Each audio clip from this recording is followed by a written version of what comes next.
Good morning, everybody. I want to welcome everybody to the Workforce, Labor, and Economic Development Finance and Policy Committee here for March 4th, 2026, and I want to welcome everybody here. Today's agenda is one subject area. We're going to talk a lot about the Promise Act that was passed in 2023, sort of the process of what that is, and from the deed office, we'll be hearing from them, from Deputy Commissioner McKinnon. We'll be hearing from our sort of the partners of the program, too, that helped deploy the dollars that were allocated back in 2023. And then we'll also open it up for just questions. There's been some indicators that we want to make sure that we're getting it right, because the money is still literally going out. We want to make sure we're getting it right as more rounds are opened and moving forward. So with that, again, we'll welcome everybody this morning. So after calling the meeting to order, I want to say that Vice Chair Mecklin, have you had a chance to review the minutes of March 3rd? I have, Mr. Chair, and I move the minutes. Minutes are moved from yesterday, March 3rd. Any questions, concerns? All those in favor signify by saying aye. Aye. Any opposed? Minutes are passed. Again, I'd like to welcome Mr. McKinnon to the table, to the testifying table, if you will, or anybody else who's with your team. Appreciate that. I wanted to say sort of to the public, we got our materials a little bit late for some of these today, so not everything was posted on time that we normally do. But the packets have been delivered today. Thank you, folks, for doing that. Mr. McKinnon, welcome to the committee. I think back in the day, you were the interim commissioner of deed, too, and this was kind of rolling through. There's a lot going on, and so you're the right guy to have here today. So thank you very much, Deputy Commissioner. Welcome, and introduce yourself and proceed. Maybe, and I'll just set this up a little bit more, sorry.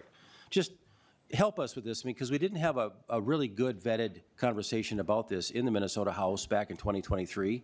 This was an unusual pathway, and we'll talk a little bit about that. So help us understand kind of how we got here, how it's going, so we can understand this program that is, again, as I mentioned earlier, still deploying a lot of dollars in greater Minnesota, in the metro. So go ahead, Mr. McKinnon.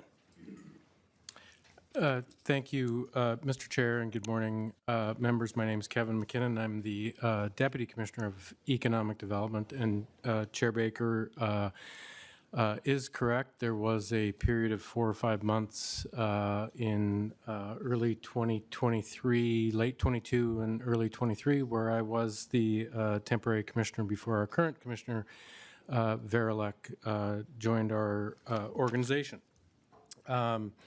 So today, just a quick Promise Act update. The agenda is here. I will go through some of the legislative background. I'll talk about implementation and where we are, how much money has been spent, et cetera. And then I'll talk a little bit about roles and risk mitigation as we work through this program. So as far as the establishment of this program, essentially, as the chair mentioned, in 2023, this was established. And subsequently in 2024 and in 2025, it has been amended with different amendments to the program that the legislature has made. Essentially, when created, it was a financial relief and assistance program for businesses that were left behind by previous financial programs, essentially resulting from the pandemic. You can see on the slide some of the barriers that were called out in the law for those businesses that would be eligible. There is $94 million of assistance that is available to the businesses. We can talk about I'll describe what the rest of the budget looks like as it relates to this program. But essentially, there is $94 million available in financial assistance. You can also see the broad uses of the funds that the eligible businesses were able to use that money for. So Promise Grant allocations, so these are the monies that essentially have been appropriated to the Promise Act in 2023, in 2024, and in 2025. So there's been subsequent appropriations by the legislature to this program. Essentially $16 million of this is for the Minnesota Initiative Foundations. That's the 6 regions that serve outside of the Twin Cities metro, and who most of you are probably familiar with and do work in your communities. 86 million was allocated to the Neighborhood Development Center. And very specifically, the legislature called out a number of different corridors, neighborhoods within North Minneapolis, South Minneapolis, St. Paul, and then subsequently also has made areas of the 7 county suburbs also available for the program. You can also see of the 103 million or so that partners may retain up to 5% for administration of the program, which helps them on the ground in implementing the program. They also had 3% for technical assistance. So essentially, the people who are applying for the program may go to these organizations to get assistance in applying for the program, whether that might be a language barrier, maybe it's assembling the tax returns, et cetera, that are needed. But nonetheless, these organizations were provided these resources for that technical assistance. And then you can see that DEED has a portion for administration as well, about $237,000 a year over the 4-year period. Eligibility and preference requirements in law. I think you can obviously see some of the eligibility that is baked into the law. I think what's important here for me to point out is that businesses must have had revenues of less than $750,000 in the prior year before applying in annual revenue to be eligible for the program. That provision was actually changed, I believe, in 2024. Originally, it called out 2021 taxes as the base year. Subsequently, I think it was in 2024, the legislature changed that to make it the prior year. And so knowing that the program was going to continue, knowing that the program was going to continue, they made that change. Also, another change that the legislature made, and this is new for round 2, which I'll talk about these rounds in a minute. The legislature put in a provision that if you are a business and you are using your home address, you must have filed the home office deduction on your taxes to be eligible. And so that has been implemented into round 2 that we are currently in. I should also note that in the law there is preference. There are preferences for our partners and us to make decisions. One is that the businesses must demonstrate financial hardship, and part of that is based on those barriers that were indicated in the law. But secondly, did not receive previous assistance of more than $10,000 from other state financial assistance programs. And if you recall, I just mentioned the COVID relief or the pandemic issues that were happening. During the pandemic, we did give $10,000 COVID relief grants, and that's sort of the basis for why this program was included those preferences. Award amounts. The legislature also determined the amount of the grants that the businesses were eligible for based upon their revenues in the previous year. As you can see on the slide, again, $750,000 was the maximum revenue that a business could have. There was also a money reserved for businesses with less than $100,000 in revenue. Generally, amounts through this first round have indicated that it's generally in the 10% of a business's revenue over the year is essentially what the grant has amounted to. in the metro area and in greater Minnesota through the foundations. It's a little larger, maybe 15 to 17% of a business's revenue from the prior year. I will just point out at this point the average grant amount is $18,000 for these small businesses. So on to the implementation side of this program. So I'll just give you a little history of the timeline here. It took us about 9 months in working with our partners to assemble what the actual program would look like, what it would be, and try to put things in place with those partners. Shortly after that, some of our partners came out with their round one and were able to start accepting applications and were able to begin making awards probably as early as July of 2024 in that time frame. Round one that, as I mentioned, just opened, officially closed on in July of 2025. So in other words, all applications were accepted, reviewed, and applicants were selected by that time. Subsequently, round two opened immediately thereafter, sometime in August of 2025. There are some gaps in some of this, just so as the legislature changes the program, we have to make changes with our grantees, and then our grantees have to implement those changes as they run this program. So partners and service area, as I mentioned, our partners do serve in Greater Minnesota through the McKnight Initiative Foundations, do serve every part of the rural area through the coverage that their foundations have.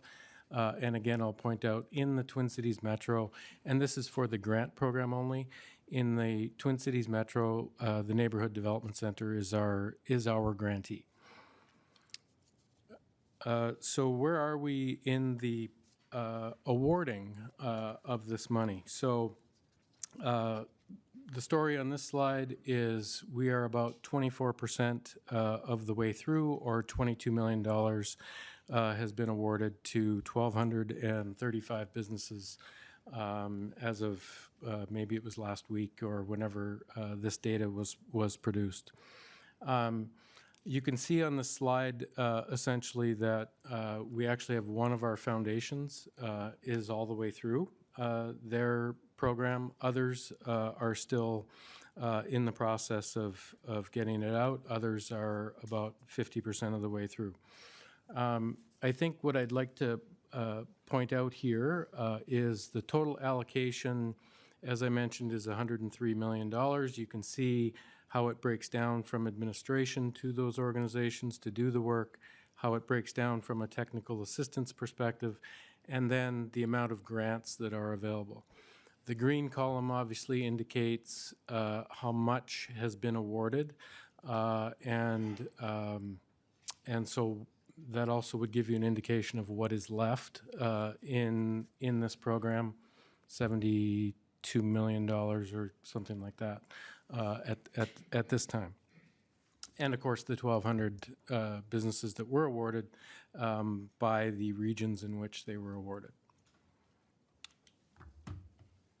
The next slide here is just a minute on the Promise Act loans.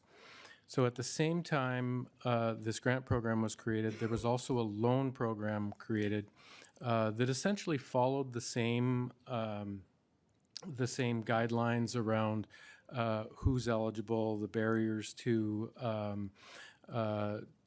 access to resources, et cetera, for this loan program. There was $30 million appropriated for this, so it actually makes the total appropriation for the program somewhere in the neighborhood of $130 million between the loan program and the grant program. This too has been amended in past sessions. It has been changed since 2023.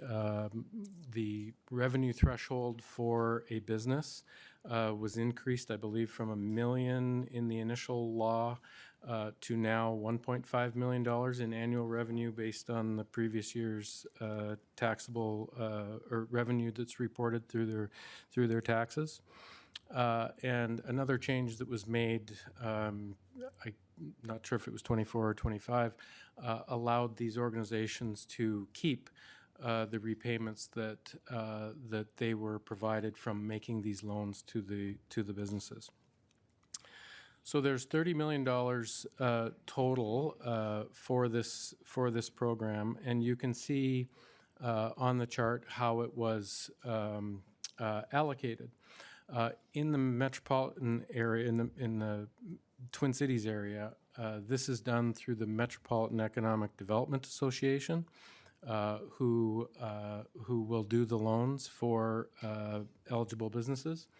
And in Greater Minnesota, it's of course the very same foundations who do this. All of these organizations have been lending partners of ours for a long time. As long as I've been around, and so that was one of the requirements, is that they had to have a revolving loan fund essentially operating.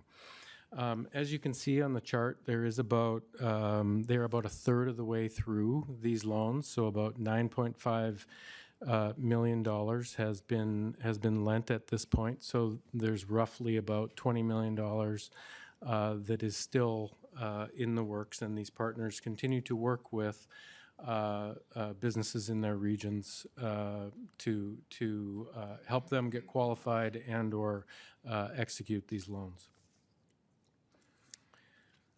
So moving on to a bit on the roles and the risk mitigation that we undertook as we tried to put this program together initially, and then over the course of the last couple of years, as laws have changed, as things have become more clear about how the program has worked.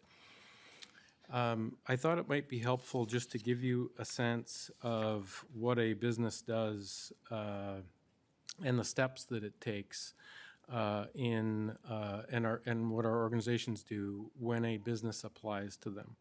Because as I mentioned earlier, a lot of the businesses have either worked with the organizations who are providing technical assistance or some of the partners who have been providing technical assistance.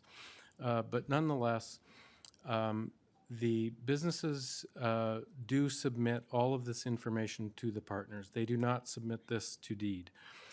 So all the application intake and that work is done at the partner level, who are our grantees, the 7 entities that I've been showing here, the Initiative Foundations and NDC and META.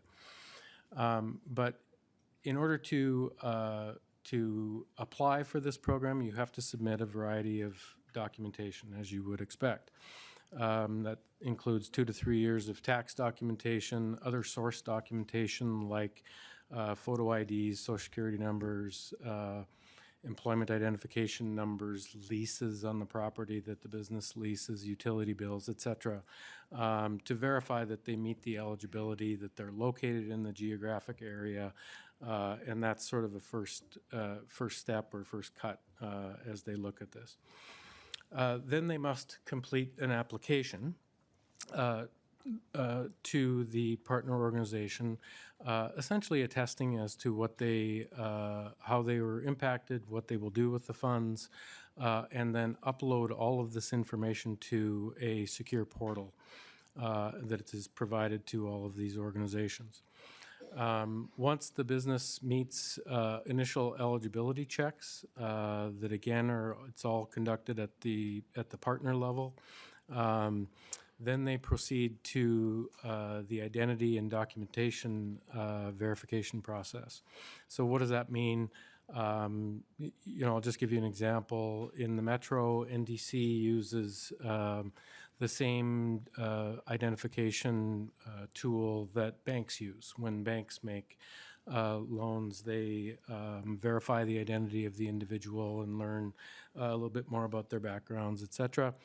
and they provide that documentation. The MIFs, the initiative foundations, also have various ways that they verify the identity of the individual who is assigned to this. And I think that's important also, is that for every business that we're really dealing with here, they're all it is all by individuals. So there are individuals tied to all of these businesses. If selected and verified as eligible by the partner organization, the partner organization enters into a contract essentially with that business, and that's between our partner organization and the business. Once that's complete, it is all sent to deed, and not only the initial application and the source documentation, but all of this information is sent to deed, and deed will conduct randomized audits of the determinations that the organization has made. So we test their ability to ensure that all of these pieces are covered as they make these determinations. Once that happens, and once if there's any issues that need to be resolved between the partner organization and deed relative to one or multiple of the applications that might go back and forth, then we would officially approve it, and funds would then be dispersed through a request for payment that the partner organization makes to us. We then provide that funding to the organization. The partnering organization then disperses the money to the business. Essentially, part of the contracts here, these businesses have to maintain records and receipts, et cetera, of the things that they used this money for, and at any time, we all reserve the right to go in and audit any of them, both ourselves and our partner organizations through these contracts. Our contract with our partner organizations and our partner organizations' contracts with the businesses. So again, just recapping some of the roles and oversight here. We, DEED, my staff that are involved in this, are in constant communication with our grantees, which are the 7 partners that I've listed, including and up to biweekly meetings, essentially, that we have with the organizations. They meet as a group periodically as well to discuss common issues and things across all of the entities. But nonetheless, this group and the interaction between DEED and our partners is much higher than it would be relative to the other programs that we run through DEED. So as I mentioned, through the pre-application process, our partners are tasked with providing outreach on the program, making people aware of it. They are tasked with providing that technical assistance. DEED's role, as I mentioned, in setting all of this up was to develop those, some of the guidelines, work with the organizations, create the templates, and certainly some of the monitoring activities that we have with our organizations. The application and evaluation process, as I mentioned, our partners are the ones that receive the applications, and to date, there is almost 7,000 of those applications. So our partners have been busy sorting through those and determining the identifications and the business information, et cetera, to make some of these eligibility determinations. We obviously provide some audits of this source documentation. When it comes to awards and disbursements, as I mentioned, they submit these determinations to us, and once funds are received from us, then it's dispersed on to the business. And DEED has a role there as well. And then post-award, our partners, and they can probably talk more about this, but they do things like survey the awardees. They collect stories of how they've used the funding. They evaluate performance. And as I mentioned earlier, both our partners and DEED reserve the right to audit any of these folks at any time after that. So, Mr. Chair, that concludes my comments, and I'm not sure if there's questions now or there will be others, but I would, before I close, would just say I believe there is a legislative report that is due to you on March 15th that is in the works and will also be on our way. And I would just say we encourage obviously continued dialogue on this program and are happy to work as we have the last couple of years on making enhancements to it. So thank you, Mr. Chair. And Thank you. Mr. McKinnon, thank you very much for your overview of this at this point. My plan is to hold member questions right now because we'll have Mr. McKinnon come back up after our partners that were part of this program to sort of explain their process. They were the ones, I think, really close to the ground, helping businesses. I wanted to kind of hear their stories about round two, round one, round two, and how they've been seeing the improvements or the changes to the criteria as well. So thank you, and again, we'll have you back up in a few minutes. So what I'd like to do now is invite up we have three testimony folks that are here in person. I'll have all three of them come up at this point. Shahir Ahmad from the Promise Act grant from the neighborhood NDCs. Also, Adrian Ruddock from Meta will be coming up too and talk a little bit about the loan program. And then Scott Marquardt is our President and CEO of the Southwest Initiative Foundation. We also have Greg Wegner and Zach Tabbitt online, and they can join us, but I will call on them so we don't get too many people talking at one time. We'll sort of call on them after a couple of minutes when these are done. And two members, just to kind of look ahead at our schedule today, I'm trying to wrap up all this testimony with the next five. So we've got a good 45 minutes or so for Q&A if we need to have that. So to our testifiers, thank you for coming in.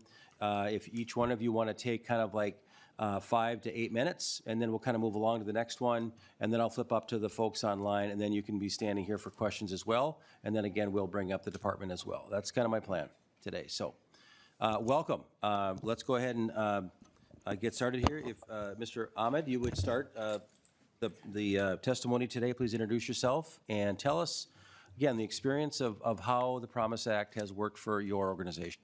Thank you, Mr. Chair. My name is Shahir Ahmed, Vice President of Business Services with Neighborhood Development Center.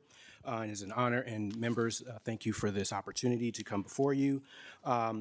It is an honor that we have been asked to administer this program by the state and legislators, and so we do not take that lightly. Thank you for this time.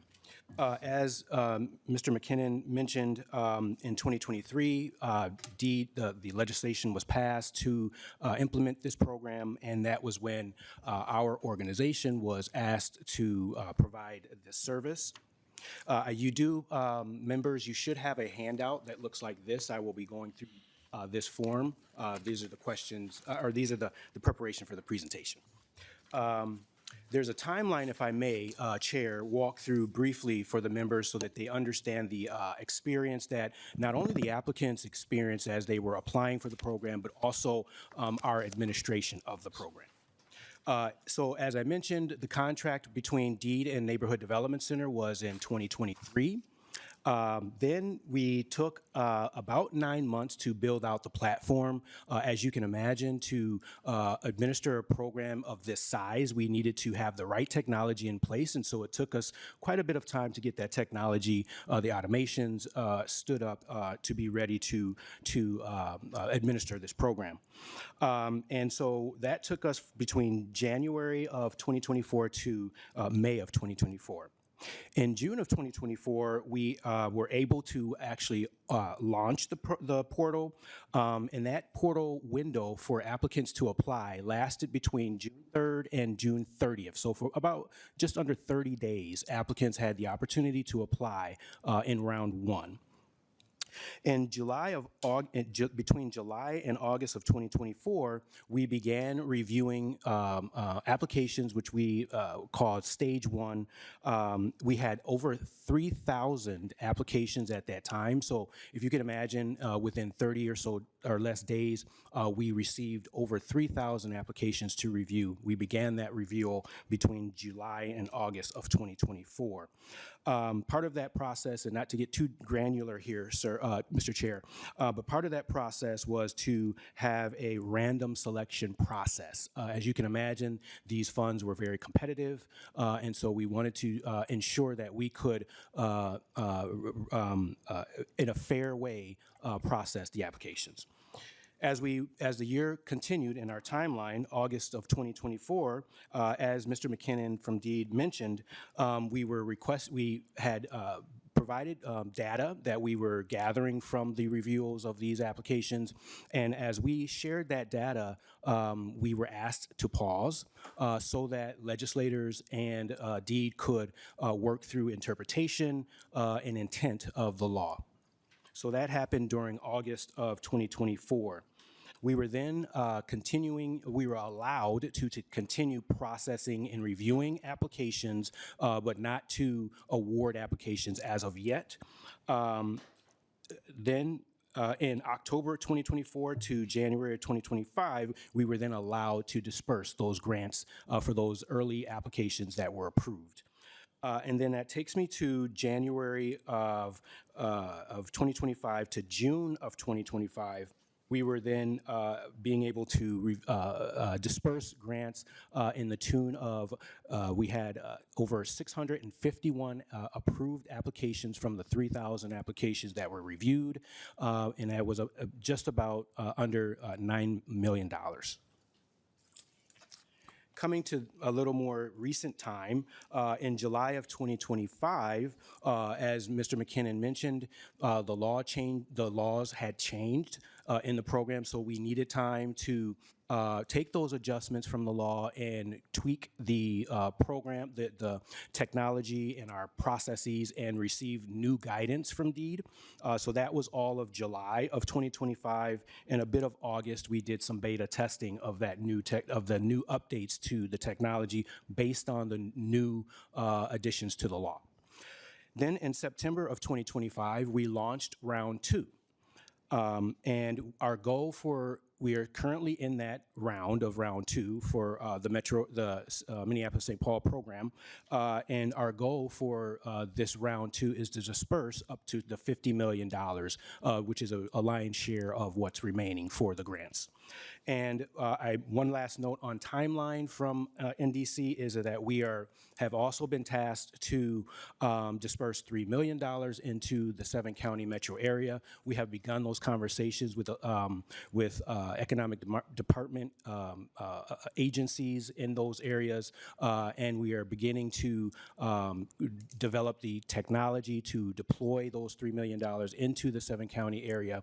We are just waiting for our guidance from DEED on a few different technicalities to ensure that we can stand that program up.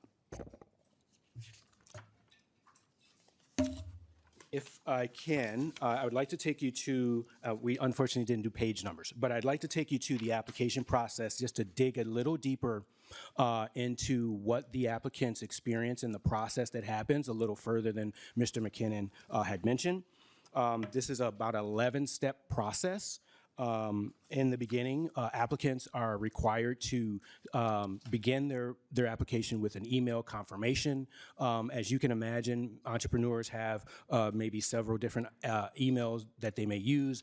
This was very important for us to get this to ensure that we could process and identify applicants based on one email address. That did cause some of our ripples in processing when applicants had multiple multiple emails.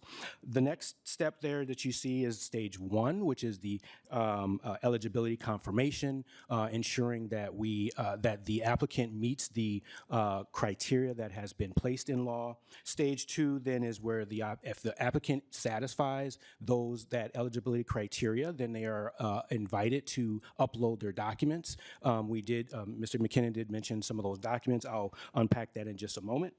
And then at that point, our team begins to review. If you see step 4 there, they begin to review and evaluate those applications. As you can imagine, some of these entrepreneurs or these applicants may not have all of the right documentation, or they may need, or we may not be able to verify some of that documentation. So there may be some back and forth between us and the applicant in order for it to satisfy the eligibility criteria that's required by law. And that's what is illustrated in step number 4. And then if the applicant has satisfied stages 1 and stages 2, then they are invited to stage 3, which is where they will be uploading their identification. As Mr. McKinnon mentioned, we do use the Plaid verification software to verify their identification. They will also at that time be invited to upload their banking information so that we can ensure that the funds are going to go to a legitimate bank. And then steps 6 through 8 are our team will be evaluating, processing, and ensuring applicants do meet the eligibility criteria. We then in step 9, that is when we send those documents to Deed for further and final verification. Once those final verifications have been met, as Mr. McKinnon mentioned, those grant awardees' dollars are then passed through NDC to those applicants. Some of the documentation, if I may, Chair, I'm not sure how I'm doing on time, but some of the About 3 minutes left in your yes, sir. presentation. Some of the required documents that the applicants are required to submit are completed taxes, for example, valid state or governmental identification, proof of operating address, which is within the eligibility geography, voided check of a bank, W-9s. They do sign 2 different agreements or contracts that Mr. McKinnon mentioned, and a full grant agreement, also a certificate of grant recipient. And finally, if it is applicable, they satisfy or are active on the Secretary of State. I'd like to, in my final time, talk a little bit about grant usage. As the law states, these grants may be used for working capital. We have, in your handout, you have a little pie there that indicates a lot of the, how the applicants determined or declared how they would use the grants. And just to get kind of straight to the numbers here, 28% of the applicants will be using or have used their grants for payroll. Equipment, 26%, and equipment would be potentially representation of inventory that they may need for their business.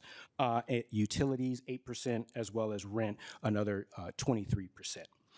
So I will, those are my main comments that I'd like to share, Chair, and I will yield. Thank you, and I had a quick question on your presentation here. Yes, sir. You had listed in your presentation here the successful fraud detection. Yes. And I didn't want to push you through that too much, but it's an important part of today's discussion about what you were able to do and identify because of your work in the field for a number of years and different things. You had a lot of applications that never made it through the final round, of course, and you are identifying suspected document alterations. Can you explain when you received, let's say it's a tax form, if it's duplicate information, spend a little bit of time on this about how your organization kind of dealt with that. What did you do with those suspected forms that didn't look legit? And what did you do with them in your operation? Yes, Mr. Chair.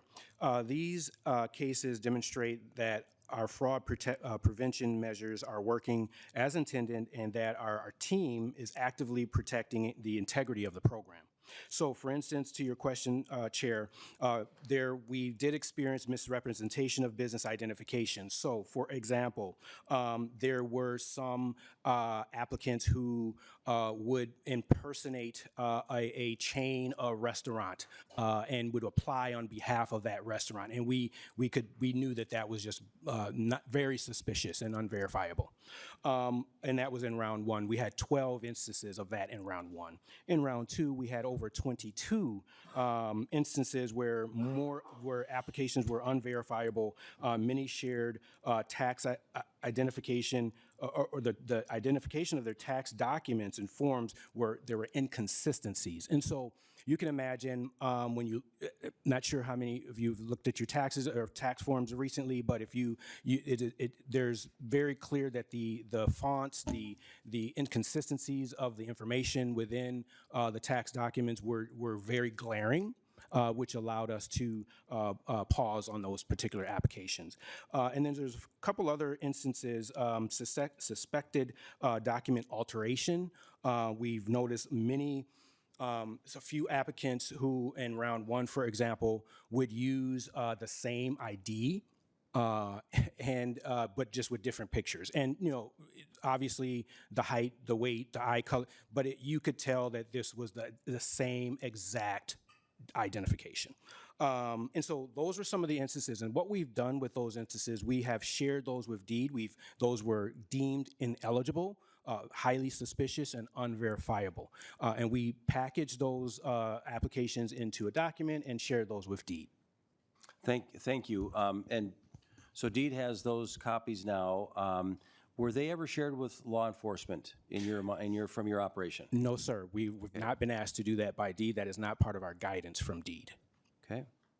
Again, these are the 1040 U.S. forms that you normally look for business applications should have this in there, but you're noticing things were very duplicative. They're cut and pasting and making that happen, and I think that is why you all are trusted members of this deployment of these funds. So again, you're stopping a lot of it, maybe not all of it. We don't exactly know, but I'm sure you're doing a very good job on this. But those are good indicators, and we'll get back to that about how we should move forward with identifying those people looking for money and not in a legitimate way. So that's kind of what we're trying to find out here today. Thank you very much for that. I think that's all I have for you. Yes. Let's go to Mita. Let's talk about the loans for a minute, and then I'm going to switch over to the Initiative Foundations. Welcome, and please introduce yourself and continue. Yes, good morning. I am Adrian Ruddock. I'm Vice President of Lending and Business Consulting for MITA. Thank you so much for having us, and we are happy to outline the loan program. So for our organization, the loan program functions a little bit differently than the grants. The loans are completely underwritten from a standpoint, from a bank grade aspect. I've been a lender on the nonprofit and lending side for 25 years and kind of really designed MITA's underwriting to function like a bank. We function, though we are a nonprofit, we function just like a bank. And so from that standpoint, I'll just go through some of the numbers here, and then I'll go back to our underwriting process and how we go about vetting clients and all clients, including Promise Act, to verify who they are and that they have the cash flow and that they're legitimately in business and they can pay us back. So on this document, I don't know what you have in front of you. I'll just kind of run through some of the details. And just to start, the Promise Act was kind of brought to us, and so we spent 6 months of preparation to do those, including what we needed to do was geo-target. Since the Promise Act is a geography-based lending, not racial, but geography, we spent 6 months geo-targeting. So our applications were restructured. We work with our IT department.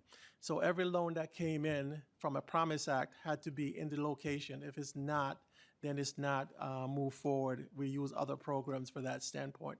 So that was very important from that aspect, just to clarify that. And then over the time, as you can see this report, we kind of really now broken down all of the information that we have on the Promise Act based on who applied, ethnicity, location, amounts. And so this document kind of really goes through that aspect. I'll just touch on some of the highlights. And so during the program, we have over 2,000 applications, and on the front page, you see the ethnicity is broken down across that aspect of it. Mr. Raddick, just a quick question. Do you have, are you referring to a form that everybody should have? Yes, you should, we sent this over to it. Thank you, okay. Don't, please let me know. Oh, thank you, we got it now, thank you. Oh, All right. I apologize. I just want to make sure that you're on the right document. It looks like this from the Promise Act statistics.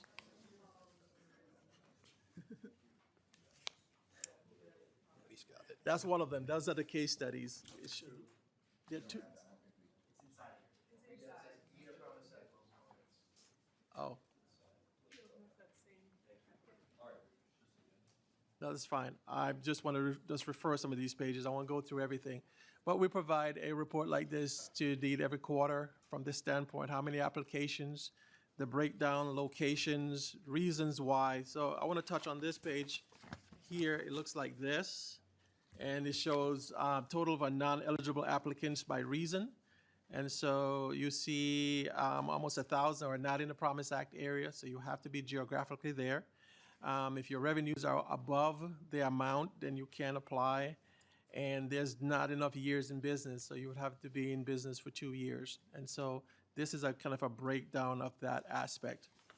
And as we go through, again, since committee members may not have had a chance to go through, again, it's just a breakdown of the data, applications, who applied, where they applied from, and then I just want to talk about the pipeline that we have at this point. We've deployed 19 loans for a little bit over $6.5 million, and then from that standpoint, we have about 7 loans in the pipeline currently right now for about $7.2 million.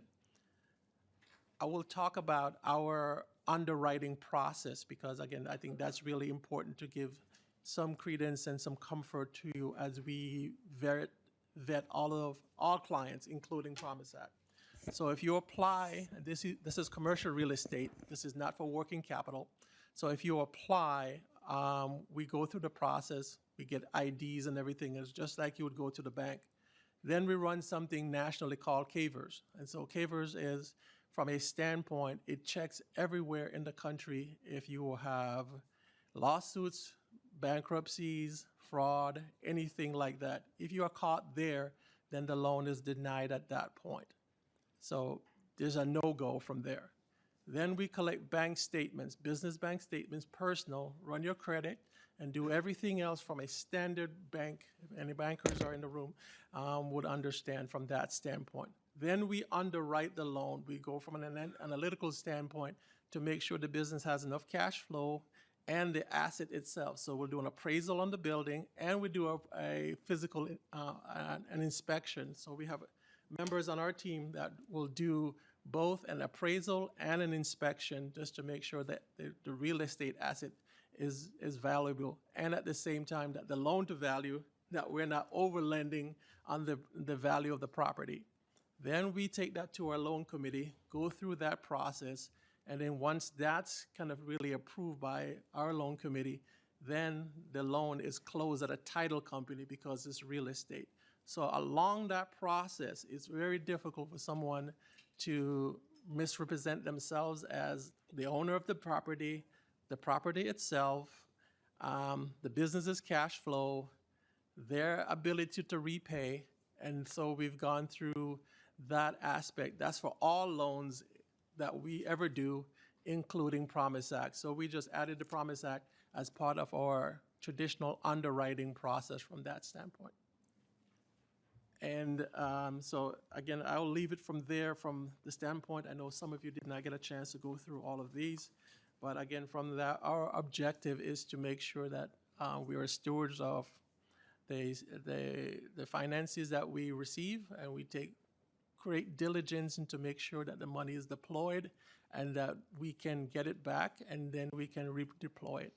And so that's a very important aspect for our standpoint. Again, 19 loans out the door. We can account for every penny, for every client, and for where they've gone. and for where we go through until we deploy all of the funds. Thank you, Mr. Ruddock, very much. Again, have you stand by for now if we have any questions in a few minutes, okay? So thank you so much. Sure, Appreciate that. thank you. More than happy to help. Let's switch over to Mr. Scott Marquardt from this SWIF, if I could say that, the Southwest Initiative Foundation. Mr. Marquardt, please introduce yourself and proceed. Thank you, Mr. Chair and members of the committee. My name is Scott Marquardt. I'm president of Southwest Initiative Foundation. We're one of the 6 Minnesota Initiative Foundations. We serve the 18 counties, Upper Sioux community and Lower Sioux community of Southwest Minnesota. Our larger communities, just for geographic point of representation, would be Marshall, Wilmer, Worthington, and Hutchinson. 2026 is our 40th anniversary of the Initiative Foundation, so I do want to take 10 seconds and thank this committee and the members of it, both urban and rural. This is my 18th year at SWIF and my 25th year doing economic development in Southwest Minnesota. And but for this committee, your counterpart in the Senate, the agency, a lot of good stuff, a lot of critical community need businesses would not be happening. So we are very grateful. And we are very grateful for the trust that this committee has put into us to manage these programs going forward. There's been a lot of conversation about process. Mr. Chair, I'll try not to be duplicative. We have not launched our Round 2 Promise Act grants, so my frame of reference will be Round 1 entirely. For our 18 counties, we had 292 total applications. We awarded 41, so then 212 were denied, and 39 were deemed ineligible through the rigor process that went in. So we had over $6.7 million of applications received. There is a high need for capital in this space. I would like to put a point because this committee works with intermediaries and other things. In our 40th year at Southwest, this is our highest mathematical demand and deployment for loans ever in our history, to the point that we're even kind of pumping the brakes on a couple of things. I don't say that as a point to brag or of panic, but to show that entrepreneurs are investing in their businesses. Some pent-up demand from the pandemic is coming out. Critical community needs succession. We have a lot of 2- and 3-digit population communities. This program has worked in those, and that's just huge context I wanted to lift up. I also want to say, members of the committee, we had a lot of lessons learned from all of the pandemic programs that have formed this: small business emergency loans, loan guarantees, small business relief grants, Main Street COVID relief grants, Main Street economic revitalization, all of the alphabet soup. We touched those. Every one of those programs had demonstrable and significant impact in our region, and it taught us a lot about fraud prevention, about rigor, about things. Legislative intent and public purpose is paramount, because if we don't honor that, we know we will lose the trust of this committee and the agency and the administration. I also know that every dollar that goes to a business that's not eligible is a dollar that's taken from one of my businesses that is eligible and is within the bullseye of the statutory intent. It's also important, so we are grateful for any technical assistance support, that folks do not fall through the cracks. As we try to streamline and have things uploadable, we know that folks do not have digital literacy, access to broadband. So you might have to meet somebody in the Burger King parking lot at 10 o'clock at night to pick something up, because we want to lead with not letting someone fall through the cracks. Managing what it means to maybe take a picture of a tax return with a crummy cell phone camera. You figure that out, and you figure out how to do that and balance kindness and decency and humility with also the rigor that is needed in that specific place. One of the things I do want to lift up, Mr. Chair, is that I know there's been a lot of conversation about type of business. As we look at our data of applicants, we believe the type of applicants by business structure mirrors what we've seen in 40 years of economic development lending. Nearly 60% were limited liability companies, Minnesota business corporations, or limited partnerships. About 6% or so were nonprofits, and then roughly, mathematically, almost a third were sole proprietorships. And obviously, the committee doesn't need a tutorial on sole proprietorships. We take that very seriously from the other programs that were going forward. So if somebody's doing business as their name, John Smith Plumbing or John Smith, we know they might not be registered, so we use other rigor. However, if it's Main Street Plumbing, is their assumed name in place? And then we layer in rigor afterwards. At the application stage at the grant agreement stage and prior to disbursement. The rigor was done case by case. If it didn't feel right, the caution flag went up and we paused. We relied on our partners to help us. Hey, is business X still here? Sometimes you do old school things like, looking at the documents, as my friend from NDC was talking about, if it looks altered, if it looks funky, we know AI is out there. We know there's a lot of things working against us. If they're silent or ghosted, on Facebook or on websites and they don't have a physical presence, it doesn't mean we automatically toss them. It means we go deeper. From the first programs from the pandemic, we know people, eligible, great people, didn't get funding because they met some criteria or something fell through the cracks. So we wanted to make sure applicants were given the right amount of time, but not at the expense of the prudence and the rigor to make sure that somebody who shouldn't be getting the money didn't. I stand by our data. I stand by what we did and can say that, we look at these folks, a lot of them we know, and if we didn't know them, we relied on our partners or systems to be able to help verify related to that. There's a couple of things I would like to share just as feedback to the committee as you think about these types of projects going forward. What saved us a lot of headache, and I think what helped especially rural businesses, and I think we learned a lot, all of us, from the pandemic programs, giving as much discretion, I'll use that word very carefully, discretion to the agency and to us while managing statutory intent. You can't legislate, as you know, for every scenario, but two key examples. Home-based businesses, we know that's a lot of conversation. In rural, that may mean the hair salon, the barn wedding venue, on the home quarter, it may mean childcare. In a lot of rural areas like contractors, excavators, electricians, major employers with great living wage jobs, they probably have their stuff at the home quarter or on their property. They may or may not have a separate address, but we can verify with certainty that, yeah, that's a plumber and that's $10 million worth of equipment that's there. So giving the discretion that they wouldn't fall through the cracks because of, some address regulation. Thank you. Also, again, trying not to get into the weeds, but like all of us, and I'm sure my friends from Greater Minnesota will talk about this, Schedule F and ag businesses. Some of the programs have allowed for farmers, some have not. We worked with Schedule F farm tax returns for Promise Act. Some of the applicants may have multiple Schedule Fs based upon the type of what they do, giving us the discretion to work with the department to layer statutory intent with what they're really doing to make sure somebody doesn't get tossed on a technicality. We are grateful for that because, many of us are not full-time CPAs. We don't have CPAs on retainer at $300 an hour to help us. We have to do the best we can, and we work through those things to make sure they're not tossed. So I just, Mr. Chair, wanted to lift up that level of rigor is very personalized, but with statutory intent always being the shadow in the room. A couple of comments on loans, and I know we have other testifiers. We've put out $745,000 so far. We are fully committed. I mean, we're not actively promoting because we've got plenty of loans in the pipelines from our largest community down to 3-digit populations, doing everything great from health and wellness to animal product meat processing to prepackaged meals, critical community need, health and wellness services, and stuff in between. And the stuff in the pipeline is also critical community need.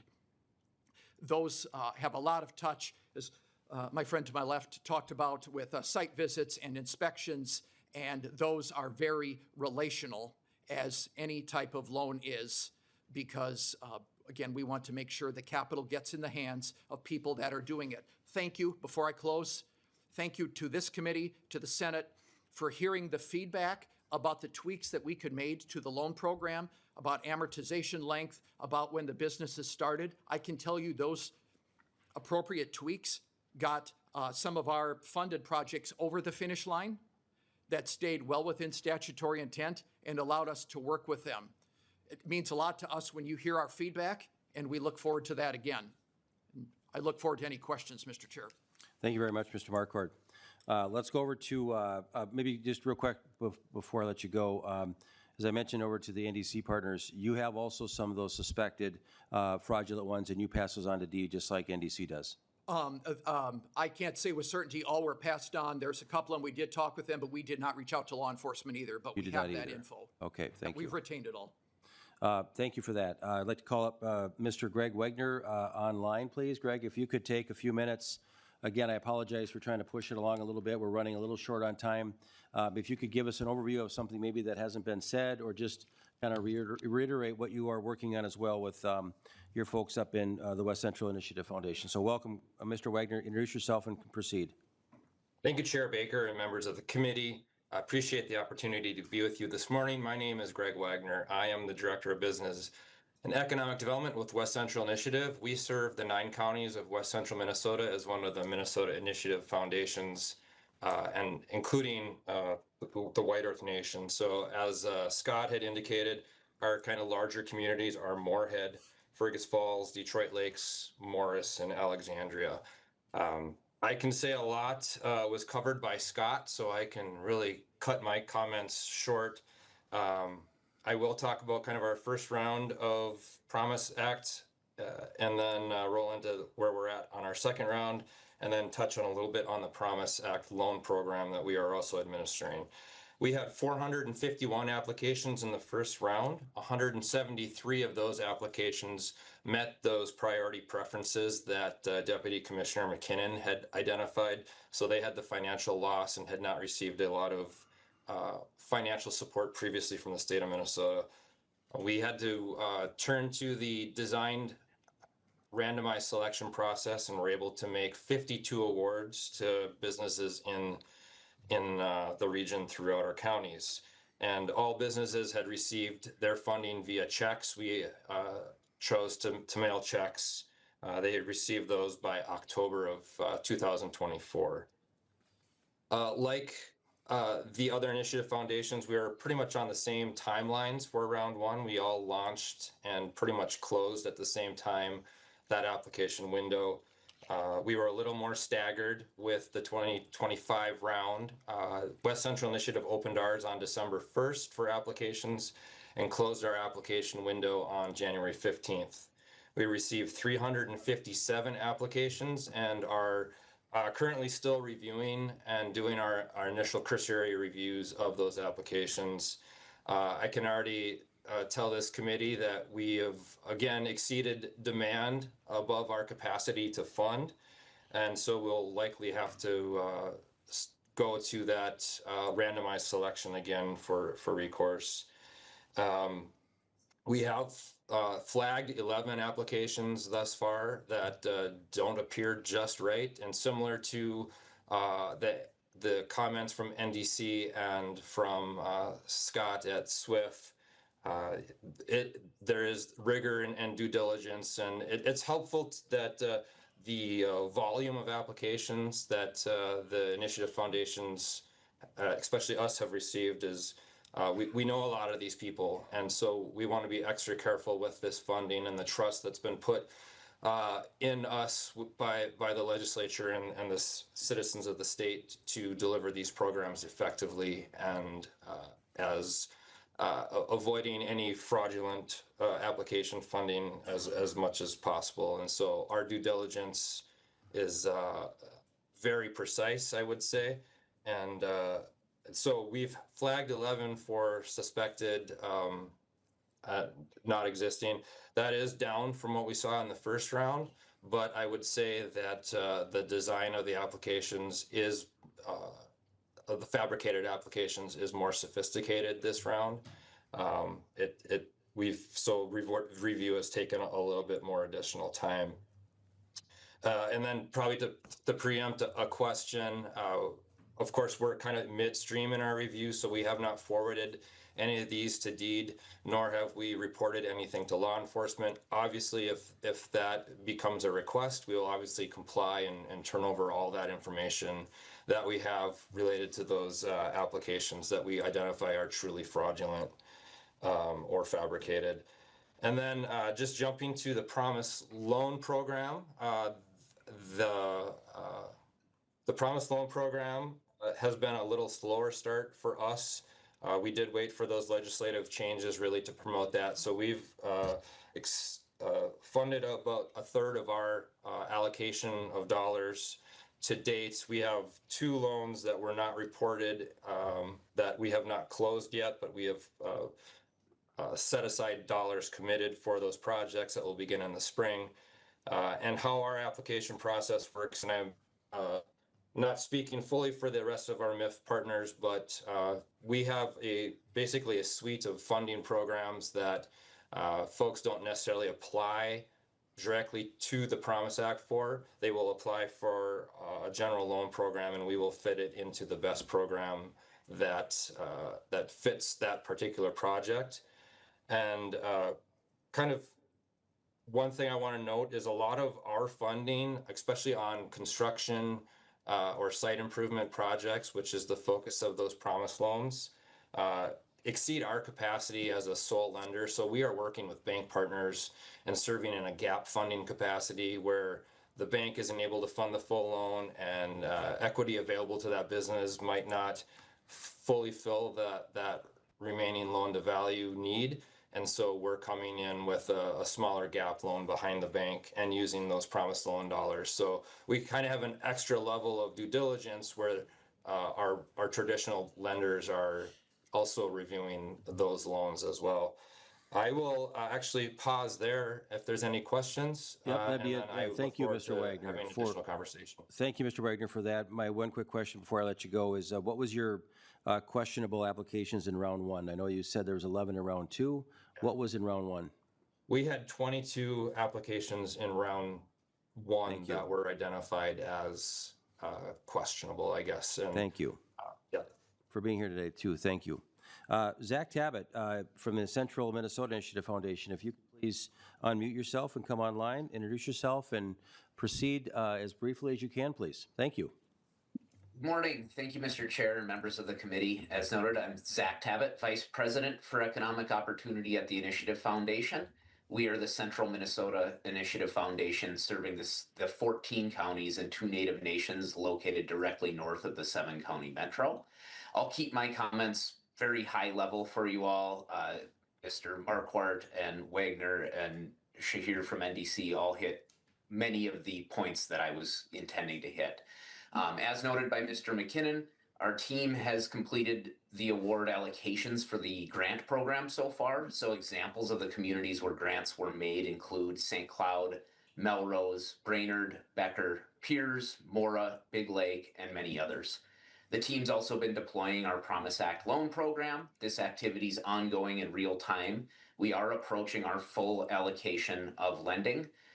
We have made 12 total loans so far and estimate that these loans have helped create 22 new full-time and 12 new part-time jobs while supporting 6 existing full and 6 existing part-time jobs at the businesses that have received loans through the program.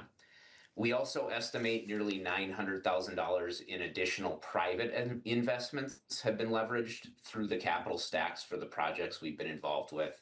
As Greg just noted, we're often involved in gap lending with banks, so that is part of the private leverage involved there.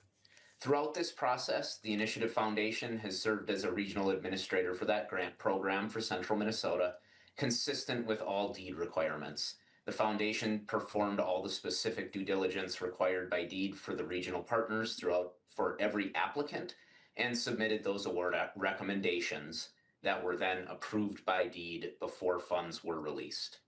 We were designated specifically in the Promise Act statute as a regional partner, and we're proud to have been delivering economic development programs in Central Minnesota in partnership with the state and legislature for the last 40 years. As Scott referenced, we are now celebrating our 40th anniversary. I'll leave it at that for now, since I know we're running short on time. Thank you. Thank you very much. Really appreciate your testimony today, Mr. Tabbitt. And to all the testifiers today, thank you. I think, again, you've done a very good job in dealing with a lot of dollars going through your operations in a very good manner. I think what we want to do is to make sure that with what we're dealing with here in Minnesota, with the cloud of fraud that we're all trying to make sure is being managed as minimally as possible through our committee, is that we've got good partners like yourselves watching our footprints as best we can and as tightly as we can. Thank you for all of that very much. I think, again, I also want to note to the members in the packet, we have a Northwest Minnesota Foundation in here too. The director couldn't be here today too, but I wanted to just make sure that Northwest Minnesota Foundation also has a document in here too to do that. I'm going to maybe ask Dee to come back up now at this time, so you guys can actually take a step back. I think at this point, if we have questions for you individually, we'll let you know. But I think that that covered a lot of it for us.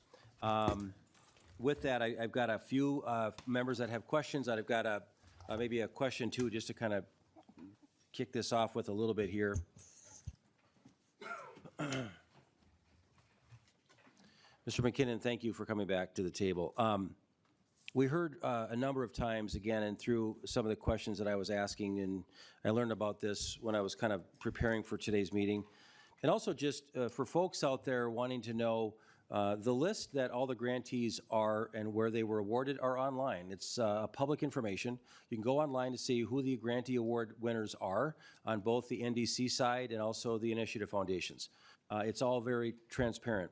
When I was looking at that list initially too, Deputy Commissioner, there's a lot of information kind of missing on a lot of those businesses online. There's no NACS code, which is sort of the industry code. What industry do they represent? Do they may be a lot of just sole proprietors that have an individual name? It's not Pete's Plumbing, but there's a lot of information about where the location is. And so can you help me understand just why is some information missing from a lot of those online that I assume was vetted by our partners? And is it just clerical? Why isn't that on the list, Mr. McKinnon? Mr. Chair, the awards that are posted on the website, obviously this is in preparation for our March 15th report that's coming to you. I believe all of that information will be eventually there. We do not have it for all of the organizations who have made awards. So I think on the website you will see blanks in certain areas, and I believe that's the reason why. So to that, again, I guess I'm just surprised that I understand the report is coming, but if you're posting something online with the amount that was awarded, the name of the company or the sole proprietor, and there's a lot of information missing, why would it even be up there in the first place? So that would be something that I look forward to hearing from you later. My final question is, and then I'll turn it over to members. Again, we've heard of the rigor and the awareness that some tax forms, some applications have looked very suspicious. They've passed those on to you with their packets. And again, I want to know, what is our plan? What is DEED's authority? Do you think those that are trying to take money from us in what appears to be a very shaky and a very careless way of taking taxpayer dollars, do you think we should be turning those over to law enforcement officials to identify who are they, what are they doing, are they infiltrating other areas of the state agencies somewhere? What can DEED do to make sure when these rise to the top of high suspicion, what does DEED do with those at this time? Mr. Chair and members, in the case of some of these applications that look suspicious, and they're sent to us, we would look at that, try to determine, is it fraud, is it some other reason to investigate? And if that is true, then our role in my division within the agency is then we escalate it within our agency to our internal auditor, to our legal, and then there's a decision from there that's essentially made to send it to the Bureau of Criminal Apprehension, BCA. And Mr. McKinnon, to your knowledge then, with all these applications that have been processed and sent up to you, and the numbers, I'm guessing between all of them, maybe 50, 60 or so that we know of that were passed on, just a rough number. Has anybody been sought after legally at this point, to your knowledge? From those that have been sent to us, not to my knowledge. So 0 at this point. Again. Not to my no, knowledge. Not to your knowledge. That is something that will be in the report. Mr. McKinnon? Mr. Chair, I'm not sure if that's in the report, but I will certainly ask the question, and if it can be in the report, that would be great. Okay. Bottom line is, I think that if we as legislators and our partners that are loaning out these dollars have got rigor built in, and if we've got people trying to get in the door, and we are catching them because of good information and good rigor in the folks that are working the system, and they're handing us over potential fraudulent documents, it would be a gross mistake for the state of Minnesota to not be pursuing those, cross-referencing names, the businesses, the addresses, and how they relate to the massive fraud going on here in Minnesota. So that is, to me, the moment that we need to make sure we're doing everything we can as public officials, state employees, to insist that those are all being followed up on in a manner that will make sure these kinds of programs that help businesses going forward don't get blown up, don't get ruined because of some people that are, again, I used this analogy this morning. It's like having somebody come to my front door and my Ring camera picks them up and they're trying to get in my door and the door's locked. Thank goodness, and they walk away. But they keep doing this, or it's different people. At some point, I'm going to let the police officer know what's going on. And if I just ignore it, and it appears that we're not following up on this, in my opinion, at this time, we can't just ignore this any longer. So we need to have even higher rigor when we have identified fraudsters that are looking to manipulate 1040 forms and business forms. If they're trying to come at taxpayer dollars, I expect our agency to be really at a high level going after those people with everything we got. With that, I'm going to switch over to Representative Schultz for your first question. Well, Mr. Chair, you were on a roll, and I see Chair Pinto was with you on that. So I'll just align myself with your remarks because as it relates to fraud prevention in our state, one of the concerns that we have heard in the fraud committee is that our state agencies have not been appropriately or effectively communicating the individuals who have tried to commit fraud against our state government and its agencies and its programs. And so if we're desiring to ensure that dollars are flowing to the people at which these dollars were intended to, we need to protect them from the fraudsters. And we know, based upon what has been seen in Minnesota, this has been a industrial scale fraud ring.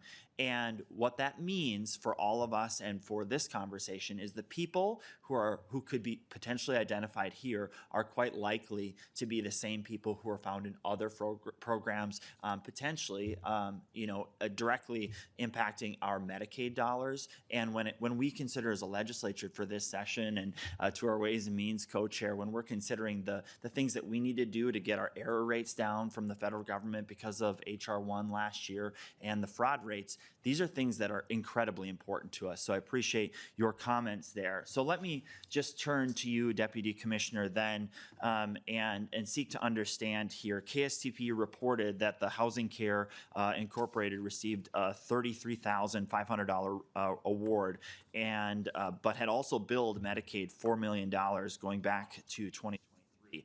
How did this business fall under the $750,000 revenue limit? Mr. McKinnon. Mr. Chair and Representative Schultz, this Housing Care applied in 2024 using their 2023 business tax filings, which would have been their most recently completed tax year that is part of the law.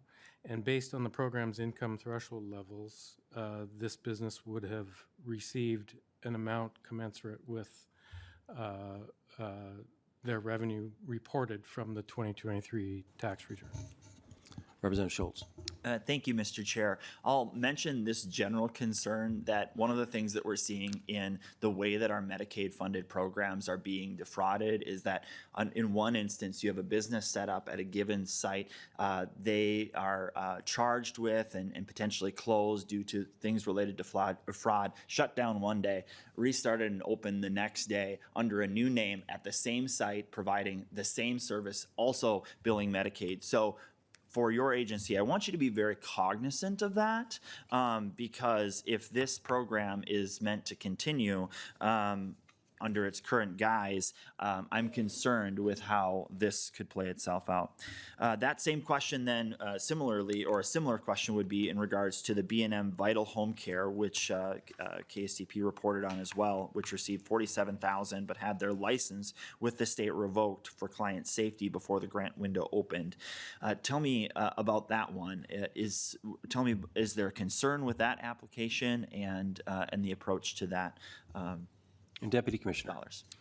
Mr. Chair and Representative Schultz, the organization's grant was awarded in September of 2024. Its eligibility and the grant amount was based on the 2023 revenue that they had submitted. Public records do show that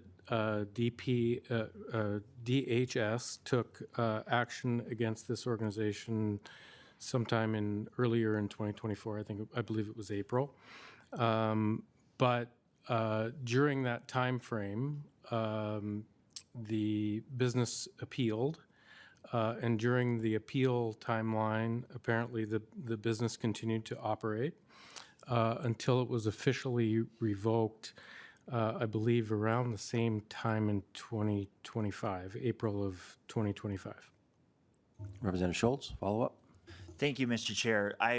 What I'd just like to go to here is just to actually understand how this model was chosen. And one of the concerns, and this is for the legislature too, is I've gone back to look at the details around this Promise Act program, and quite honestly, to the members in this body, there was no legislation introduced prior to committee deadlines in 2023. Meaning that this was never vetted in committee. This is a $100 million program. Members, Explore Minnesota has a biennial budget of $33 million. This program received $100 million and didn't receive the vetting from the legislature. That's in the House or the Senate. Literally, that didn't follow our own rules. Dollars started appearing after committee deadlines on April 11th of 2023. But where were the standards? How's the public supposed to trust this program and the rollout model which was chosen? I'm wondering here, that was passed in 2023. Right now, we're in March of 2026, and we see that there's $72 million. Is that the number that I heard today? That's still in here? I can't tell you that this is an effective use of dollars. $8 million for administration. I'm just shocked by this. If the goal was to get this out to help people, I'm really seeing that government has failed in this regard, in addition to the concerns that we have about fraud and waste. Thank you, Mr. Chair. In your question, thank you very much. Representative Seleznikar. Thank you, Chair, and thank you. My question is around when the program was started. It looks to me that it's about 18% was allocated to Greater Minnesota. I'd like to understand how that number was reached, because when I look at the criteria, structural racial discrimination, civil unrest, lack of access to capital, loss of population, aging population, lack of regional economic diversification, Greater Minnesota has a solid 4 of the 6. And so when you're coming out of this pandemic and you have over 90% of the businesses are small businesses in Greater Minnesota, my question is, how was that 18% allocation selected? Because currently, there's equal aging population. There's 510,000 aging seniors in greater Minnesota, and there's 511,000 in the metro suburbs. We're basically the same. So I would like to have more information on this, please. Deputy Commissioner. Mr. Chair and Representative Zalesnikar, we don't assign the appropriations. We didn't choose which region got which amount of money. I think what I would say as far as our agency is concerned, and in my history of working at the agency, we recognize and appreciate everything that you just brought up.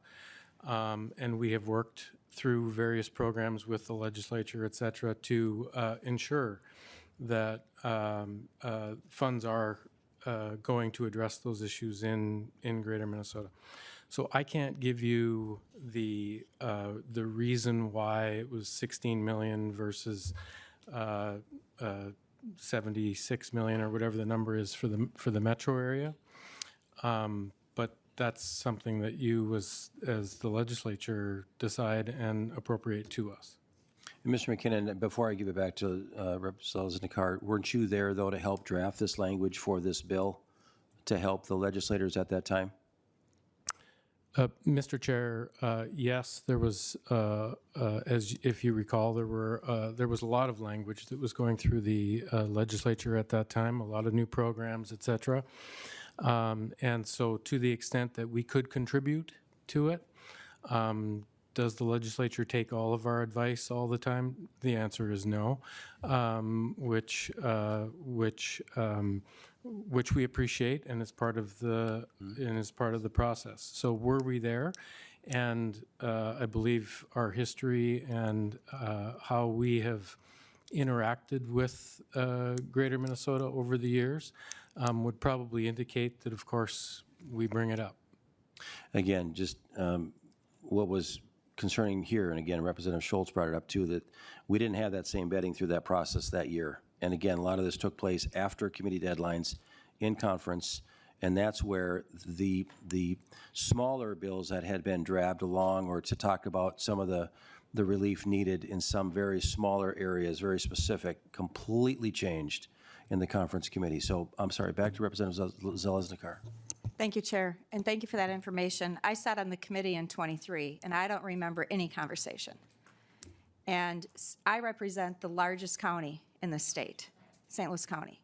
I also represent Lake County. And to see that we have $72 million still sitting on the table when we have non-emergency transportation issues, we have critical access hospitals in jeopardy, we have seniors and programs in jeopardy. To me, I think that needs to be answered. And if not you, indeed, who made that determination where Greater Minnesota is completely been left out in this formula in the degree I believe it should have been considered, with the criteria that was set when 4 pillars meet the conditions for Greater Minnesota.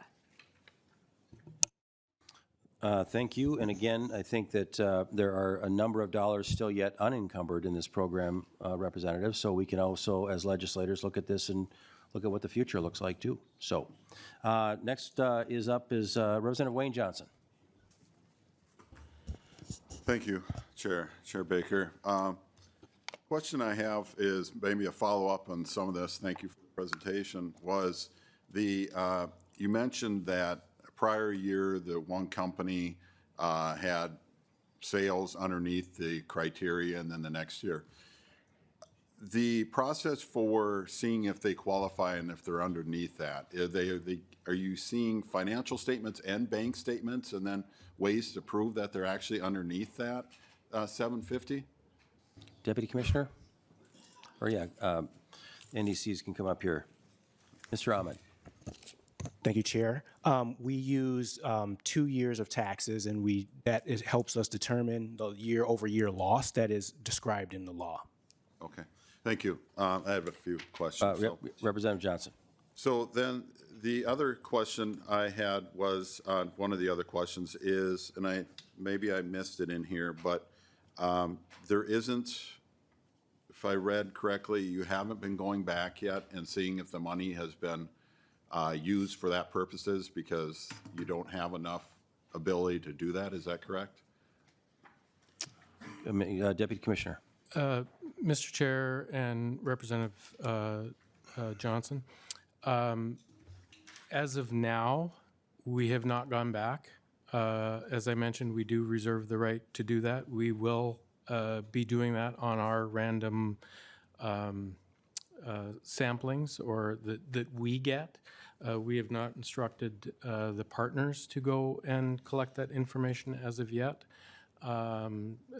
So that's the answer to your question. Representative Wayne Johnson. Thank you, Mr. Chair. What's the timeline on that? I've seen other grants, when they've been given out, they're expected to be able to prove that they used the money for the purposes that they received that. I'm just wondering why it wasn't set up for this and why that's not happening yet. Deputy Commissioner. Mr. Chair and Representative Johnson, that has been discussed and has been talked about. It was not set up originally as part of this, as it was, as I mentioned earlier, it was sort of modeled after what some of the relief programs were created during the pandemic. So those are things that now that round one is closed and we are at that point that we do reserve the right to go back and do and will do. Rep. Johnson, follow up? Yes, that concerns me, just because you're granting money for what businesses say they want to use it for, need it for, but there's no checks and balances as of right now to do that. That's a little concerning. Another one is the loan program and starting a business and buying a business and going through the SBA program. And basically, when you do that, you sign over your whole life, basically, and every day you live in fear that you're going to lose your house. So with this program, what type of collateral is promised? Is there a default rate yet? And is there plans that you'd actually go back and try to collect on those loans? Deputy Commissioner, do you want to take that, or should we have Mr. Raddick back to the table? Mr. Chair, Yeah, Mr. Raddick, would you please come forward, please? And I do actually have one additional thing to say to your previous question. Sure, if I may, okay. Mr. We'll have Mr. Raddick go first about the loan default and follow-up. Thank you. Welcome back to the committee. Please introduce yourself again. Specifically, I'll address the collateral aspect of it. So the property has to appraise way above. We use it in an aspect of, let's say it's $1 million. The loan has to be about $750,000. So there's some equity. So if they do default, we can collect the rest of the loan from there. They also sign a personal guarantee, and any other assets that they have are also part of the collateral aspect of it. So there is 3 layers from that standpoint: the property, their personal guarantee, and then if they have a home with some equity or anything else, those are taken along with the loan. Okay, thank you. I just have one. Yeah, finish up. one follow-up, and then I'll move on. Thank you. I just have a quick thing. So I find it interesting that one of the program challenges was for people to apply was the time required to complete an application. It is a significant hurdle for businesses already struggling to stay staffed and keep their doors opened. So the reason I bring that up is I find it interesting that we spend 75% of our time down here at the Capitol creating obstacles and making it more difficult for businesses to stay open. And then we spend another 25% of coming up with funding and grants to help those businesses that are struggling to stay open. I think we need to start thinking about changing that around. Thank you, Chair. Thank you, Mr. Johnson, or Rep. Johnson. Representative Mueller, and then on to Representative P. Johnson. Go ahead. Thank you, Mr. Chair, and thank you so much for being here for this presentation. I had the pleasure of being able to tour NDC and see the work that they do, and was so impressed with the things that with what they are able to do with the small amount of people that work there. And also have had the privilege of working with Smith as well, and in my area. So when I hear them tell me that they are doing everything they can with the short amount of staff that they have to go through thousands of applications and trying to make sure that they are finding trends and patterns of fraud, were you as DEED giving them any guidance on how to prevent fraud? And what were they expected to do with them once they found them? How were they expected to weed it out? Did you offer any training, any guidance, anything to help them, since they pretty much put their neck out for you and did the bulk of the information vetting for you? Thank you, Mr. Chair. Deputy Commissioner. Mr. Chair and Representative Mueller, the design of the program was initially through them, and they were obviously legislatively named through the process. That being said, yes, that took us months, as we discussed earlier, to talk through some of that guidance, some of those types of things. Have we and did we talk about fraud, waste, abuse, et cetera, during those conversations? I am probably 100% sure that we did. I was not in those initial meetings. In any of the meetings that I've been in the 3 years, have I talked about it with them? Absolutely, I have.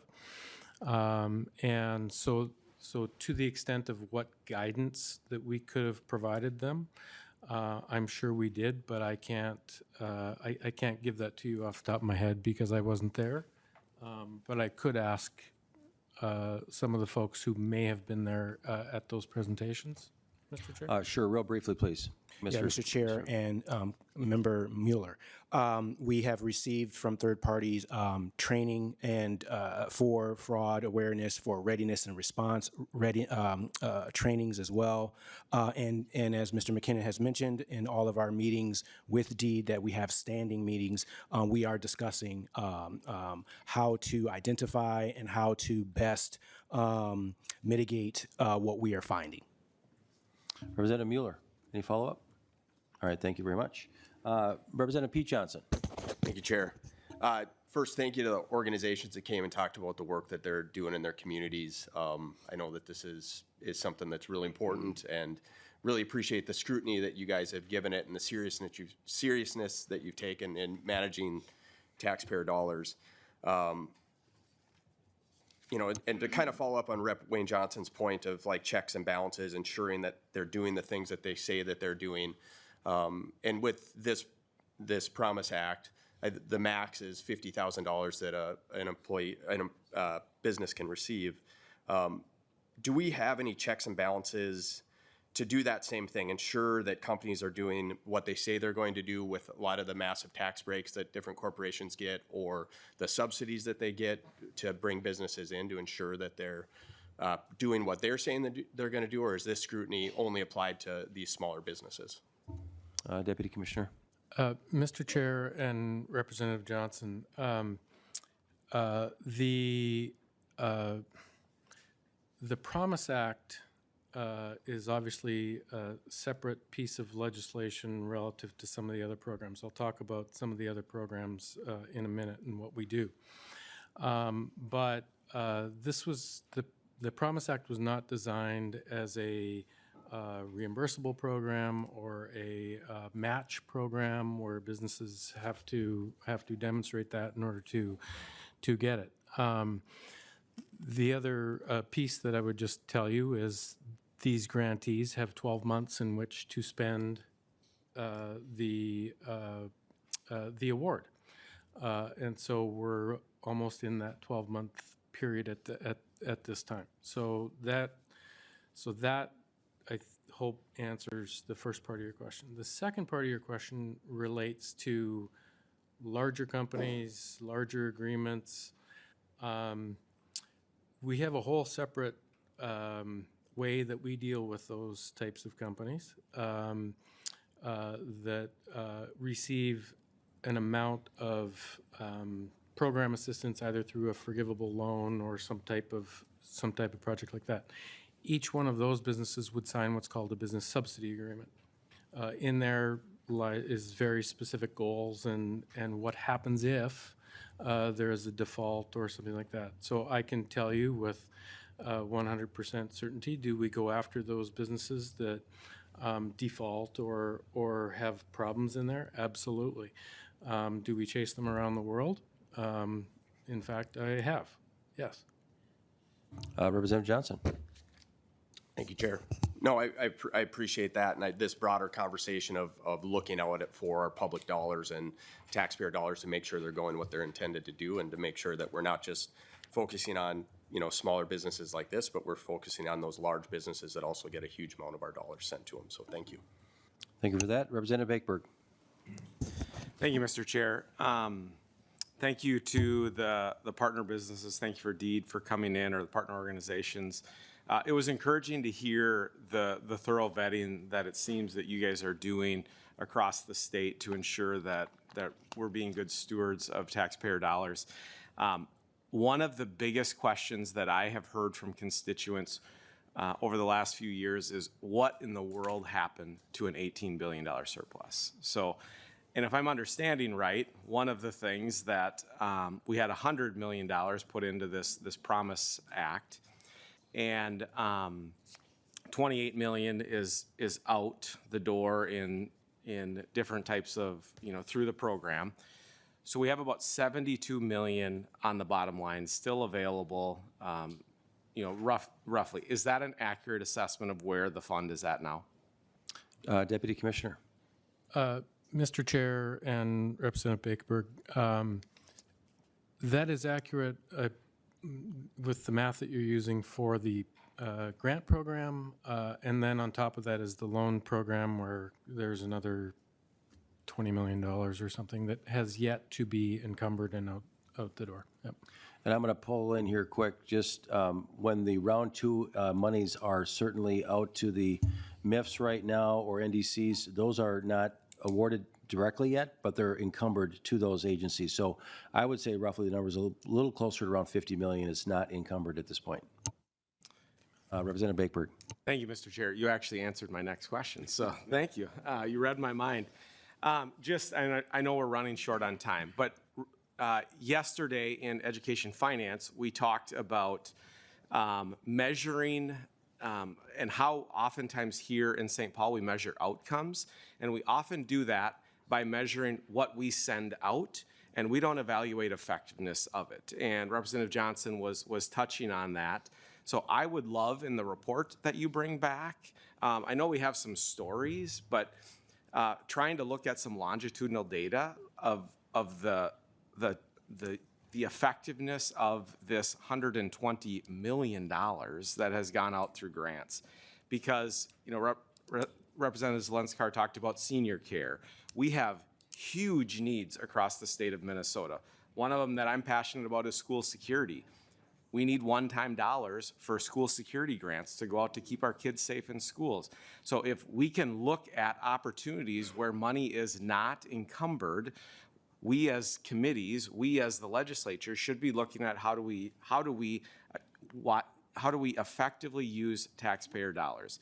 Because the number one question that I hear from constituents is, what in the world happened to that surplus? What happened to $18 billion? And what I heard today is that these partner organizations are doing a fantastic job of vetting the different grantees, but I'm hearing from the agency that there's lots of gaps. And that's a consistent pattern that needs to be addressed if we want to actually be serious about addressing fraud, waste, and abuse in Minnesota. It's not our partner organizations, it's our agencies across the board. Thank you, Representative Bakeberg. I think we'll just wrap it up, and I'll get it over to my co-chair here in a minute. Again, thank you, Deputy Commissioner, for coming up, and the agencies that were very helpful in getting this business support out. I think, again, as I'm hearing my colleagues reiterate what I was mentioning earlier, your steadfast guidance to small business is enormously helpful for everybody around Minnesota, downtown, Minneapolis, St. Paul, to the outer ring, to greater Minnesota. We are, and I heard this last night at our greater MSP event that both co-chair Pinto and I were at. It's community plus greater Minnesota. We are all one Minnesota here, and we have to work together on a lot of these kinds of things. Getting back to just the following up, I know we've got a report coming out in a couple weeks, or a little less than a couple weeks. I can't wait to see the report. I want to see the full detail of where these are, with all the details, with all the award winnees. They should be listed quickly. I think we have to follow up on the outcomes. How do we do a better job following up on the outcomes? Are these businesses still open? Are they actively still surviving? Did they fail in the last 12 months? We need to know as much of this as we can to know that these programs are actually working.